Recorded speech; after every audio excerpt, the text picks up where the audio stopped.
Hi everyone, my name is Paisley Smith and I'm a virtual reality director and producer.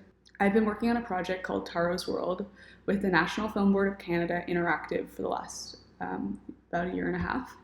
And I would say that that experience has taught me a lot about telling stories in virtual reality that are narrative based.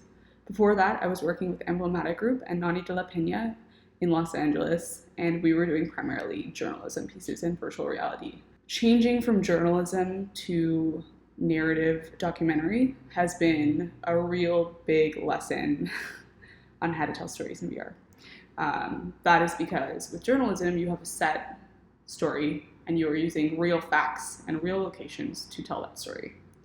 When your imagination is in control of the story as a creator, that can be very it can be lots of things, but it can also be overwhelming. If you're trying to tell a story and you have unlimited possibilities, you really need to start thinking about location, who's telling the story, what your audience is, and what is the feeling that they want to get.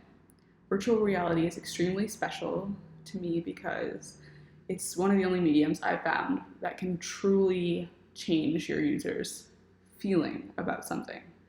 You can allow your user to walk through a space, to interact with things, to touch things, to really contemplate why they are somewhere or what they are seeing. So with Taro's World, one of my biggest hurdles to get through was who's telling the story. It's a story of a young boy who's addicted to technology, but also dealing with mental health issues. He committed suicide, so it's about coming to terms with his death. At first, I was unsure whether I should tell the story from my perspective, and you were a fly on the wall watching his life unfold, or if it was better to kind of be in my position and discovering the story and how that story unfolds. I basically tried every different way of telling this story, from discovering that I felt really uncomfortable trying to take his perspective. I thought that was wrong. I don't know his perspective on things, so why would I try and tell it from that perspective? A big reason for me changing it to be from my perspective is because I know what I felt and how I interpreted situations, and I can share that with others because it's true. The decision-making process for who the protagonist is or why you're seeing it from their perspective comes down to story. Like any other medium, story is the most important thing. If your story is not strong, you will not have a strong virtual reality piece. Just because it's cool and exciting and it's fun doesn't drive people to remember it. What really resonates is a strong story. I've found that even though I've tried really cool techniques with technology, the thing that I keep coming back to is the story even worth telling? What's the thing that's going to connect with the user? What's going to connect with them on a personal level? One of the things I always tell people in the beginning, before they start even thinking about virtual reality, is to find their box. So what does that mean? People are always telling you as a creative person to think outside the box, but you don't want to think outside the box until you have the box. And in virtual reality, that box is especially important. The place the user is standing, the place they are exploring, becomes the basis and the foundation for the story to unfold.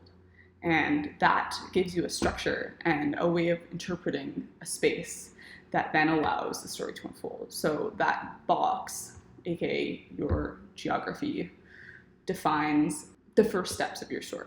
And that, I think, as a creator, is super essential. One of the things that was really overwhelming was that because it was a fiction-based narrative that I was creating, even though it was documentary, there was an element of fiction because I don't have, it's not like you're capturing footage in a documentary where it's like what you see is what you get. You're creating the scenarios that the user will then experience. And that seems daunting when anything is possible. What genres are best suited to VR? Like I said, I started in journalism, so that genre has been very successful in virtual reality, both in computer-generated VR and also 360, because you're allowing the user to experience something they would not be able to see normally, to get a peek at a world that they would never get from looking at a newspaper. But I wouldn't say that there's a genre that is specifically well-suited to virtual reality, just like I wouldn't say that there's a certain kind of painting that looks good on a canvas. I think that if you think that way, you're really limiting yourself. So one of the projects I wanted to talk to you guys about, I know you're at YouTube Space, so Google Spotlight came out with a project called Pearl, and I really highly recommend checking out that piece. First of all, I think it's an example of a fully formed project that has a beginning, a middle, and an end. And it's sweet, it's cool, it's cute, it has a narrative that is about a young girl and her father, and you get to experience life as it changes with them. It's all set from the inside of a car. What I really like about that is that it connects to the idea of finding your box. The box in this case is the car, and you are watching the story from the windows of that car. You are sitting in the car and you are experiencing life with these two characters. You park the car in different locations. You're really getting a worldview of their story from this space. I think that really allows them to be creative in other ways. So even though the audience in Pearl is sitting in the car, and you might just say, oh, you're a passive observer, you're just watching the story from the car, it's not that interesting. To that I would say, well, you're actually getting a special look at these people's lives, and it feels intimate, it feels personal. There's something about being in that space with these characters and watching it, having the ability to choose where you're looking and how you're interacting with the story that makes it personal to you, the user. If you haven't seen it, I would say check it out, because it really, it makes virtual reality seem like something that's possible for creators, and also it's something that's enjoyable for audiences of all ages. I really think that previs and blocking things out in advance before you start building your project or setting your camera is essential. So you're really thinking about where movement is and how things are happening and how story is unfolding based on attention and location, and all those things kind of come together to make it worthwhile. For Taro's World, what I've done, even though I've tried lots of different things, I tried previs in Unity, I tried animating in Tilt Brush, I tried blocking with traditional storyboards, but like doing it from bird's eye view. I've tried so many different things, but the thing that I found the best was to cut characters out in cardboard and make them have little like stands, and then to have all my story beats and sound design portions cut out. And then I made a giant map of my space, and at different beats of the story, I put the characters and I blocked it out that way. So I really felt where things were going to happen and placed the camera where you would see things happening. So for me, that was a real tangible way of feeling how things would happen in virtual reality. One of the things I find as a creator is that because it's so high tech, I don't feel that like quality of like creative control that I really like about film or fine art.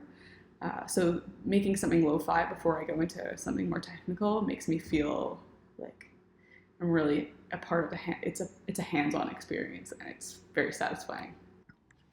Thank you so much, David, for inviting me to participate in this talk today. We really need good, meaningful stories for teens and tweens in virtual reality. I think that is super important. And if you're a creator out there and you're interested, you can totally get in touch with me at virtualrealitygirls.com. There's no I in girls. I really look forward to hearing everything that you guys come up with and talk about today. All right, take care. Bye.